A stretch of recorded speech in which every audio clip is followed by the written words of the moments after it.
സ്വർണ്ണവിലയെ സംബന്ധിച്ച് കൃത്യമായ പ്രവചനം നടത്താൻ ഇന്ന് ആർക്കും സാധിക്കില്ല എന്നതാണ് വസ്തുത. ചെറിയ ഇടിവ് രേഖപ്പെടുത്തുന്നുണ്ടെങ്കിലും 2025 സമാനമായി ഈ വർഷവും സ്വർണ്ണവില കുതിക്കുകയാണ്. എന്തായാലും ഈ വർഷം വില 1,50,000 അല്ലെങ്കിൽ 2 ലക്ഷമായി ഉയർന്നാലോ അത്ഭുതപ്പെടാനില്ല. വില കുതിച്ചതോടെ ആഭരണങ്ങൾ വാങ്ങാൻ ആളുകൾ മടിക്കുകയാണെന്ന് വ്യാപാരികളും പറയുന്നു. സ്വർണ്ണവില ചാഞ്ചാടി നിൽക്കുകയാണ്. ഇപ്പോൾ എവിടെ നോക്കിയാലും ഒരൊറ്റ സംശയമേ ഉള്ളൂ മലയാളികൾക്ക്.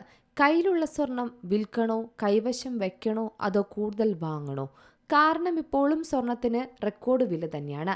പവന് വെറും 10,000-ഉം 20,000-ഉം ഒക്കെ വിലയുണ്ടായിരുന്ന സമയത്ത് വാങ്ങിയ സ്വർണ്ണാഭരണങ്ങൾ വരെ നമ്മുടെ കഴുത്തിലും കാതിലും അലമാരയിലും പണയക്കാരുടെ സേഫിലുമൊക്കെ ധാരാളമായിരിക്കുന്നുണ്ട്. ഇങ്ങനെയുള്ളപ്പോൾ തന്നെ സ്വർണ്ണവില അടിക്കടി കൂടുന്നത് കാണുമ്പോൾ ഉള്ളിൽ നിന്നൊരു ആന്തലാണ്. മുഴുവനും എടുത്ത് വിറ്റാലോ, വില കുറയുമ്പോൾ ഇനിയും വാങ്ങാലോ. അടുത്ത സെക്കൻഡിൽ തോന്നും വേണ്ട എന്നും. വില ഇനിയും കൂടും, അപ്പോൾ വാങ്ങാം. അടുത്ത സെക്കൻഡിൽ വീണ്ടും സംശയം, വില ഇനിയും കുറഞ്ഞാലോ? സ്വർണത്തിന്റെ വില വരുമ്പോൾ മലയാളികൾക്കുള്ളിലെല്ലാം ഒരു നാഗവല്ലി കൂടിയ ഒരു അവസ്ഥ തന്നെയാണ്. കാരണം അത്രത്തോളം പ്രിയമാണ് മലയാളികൾക്ക് ഈ മഞ്ഞ ലോഹത്തോട്. കഴിഞ്ഞ 10 വർഷമായി സ്വർണ്ണവില കൂടിക്കൊണ്ടേയിരിക്കുകയാണ്. ഇനി അടുത്ത ചോദ്യം, കുറഞ്ഞ വിലയിൽ കുറേ വർഷങ്ങൾക്ക് മുമ്പ് വാങ്ങിയ സ്വർണം കുറേ കയ്യിലുണ്ട്, അത് വിറ്റ് ലാഭമെടുത്താലോ? അത് നല്ല ഐഡിയ ആണ്.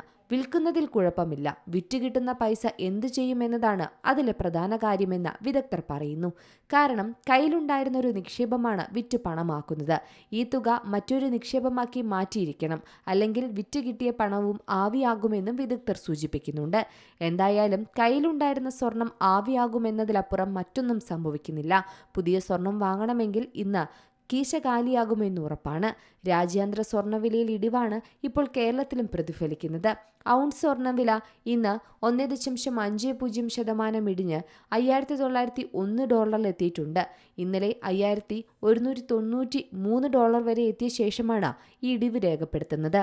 എന്തായാലും റഷ്യയും പോളണ്ടും സ്വർണം വിൽക്കുന്നതും ഡോളർ കരുത്താർജിച്ചതും ദുബായിലെ വ്യാപാര പ്രതിസന്ധിയുമാണ് ഇപ്പോൾ സ്വർണ്ണവില താഴ്ത്തുന്നത്.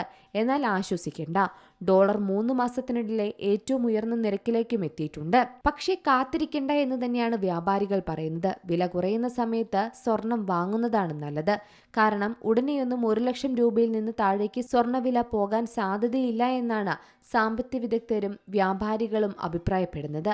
സ്വർണ്ണവില കുതിച്ചുയർന്നതോടെ ഡിമാൻഡ് കുത്തനെ ഇടിഞ്ഞതായും റിപ്പോർട്ടുകളുണ്ട്. 2025 സമാനമായി ഈ വർഷവും സ്വർണ്ണവില കുതിക്കുന്നതാണ് കണ്ടത്. ഇസ്രയേൽ ഇറാൻ സംഘർഷം കൂടി കടുത്തതോടെ വില അപ്രതീക്ഷിത ഉയരങ്ങൾ താണ്ടി മുന്നേറുകയാണ്.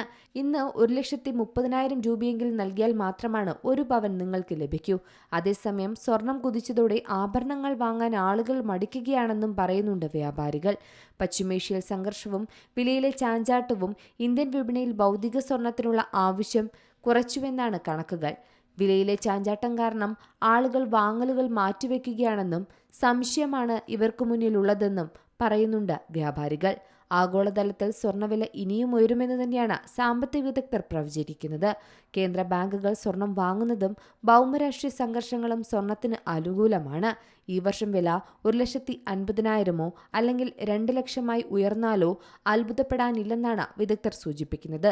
അതിനാൽ തന്നെ കാത്തിരിക്കുന്നവർ ഉടൻ തന്നെ സ്വർണം വാങ്ങുന്നതാണ് നല്ലതെന്ന് വ്യാപാരികളും സാമ്പത്തിക വിദഗ്ധരും ഒരുപോലെ അഭിപ്രായപ്പെടുന്നു. News desk Zee Malayalam news. ഏറ്റവും പുതിയ വാർത്തകളും വിശേഷങ്ങളും വിരൽത്തുമ്പിലറിയാൻ സീ മലയാളം ന്യൂസ് എല്ലാ ഡിജിറ്റൽ പ്ലാറ്റ്ഫോമുകളിലും ലഭ്യം.